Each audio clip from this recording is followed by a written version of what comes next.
Le mot-clé qui pourrait définir et cerner la question de la solsticialité, c'est le mot mobilisation.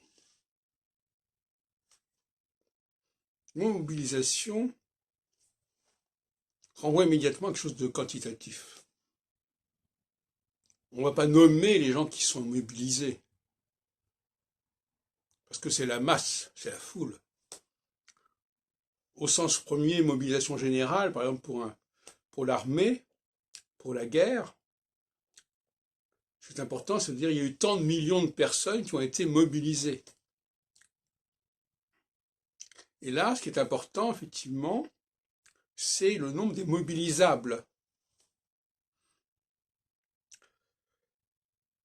D'où la problématique démographique.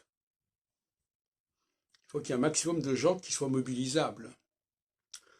Et ça vaut aussi, bien entendu, pour un électorat. Les élections sont des moments de mobilisation. Et c'est cette mobilisation qui fait gagner les élections.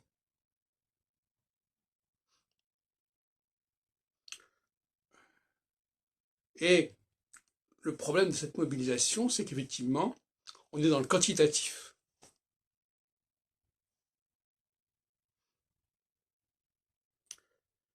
À l'opposé, l'équinoxialité, c'est un temps d'élection, c'est le moment des élus. Et il y a une contradiction, il y a une opposition entre le temps de la mobilisation et le temps de l'élection, quelque part. Dans le sens où l'élection fait apparaître des personnalités, c'est-à-dire des gens qu'on connaît, qu'on regarde, qu'on reconnaît, dont on connaît le nom. Ce ne sont pas des anonymes comme dans la mobilisation. Et paradoxalement, la mobilisation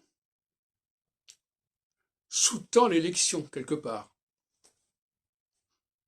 Mais il n'empêche qu'il y a d'un côté une masse anonyme qui est mobilisée, et de l'autre côté, il y a des élus, des députés, des sénateurs, tout ce qu'on voudra, qui sont un petit nombre.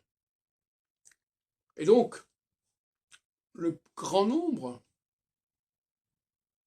fait émerger le petit nombre. Et ça, c'est un espèce de casse-tête pour les politiciens,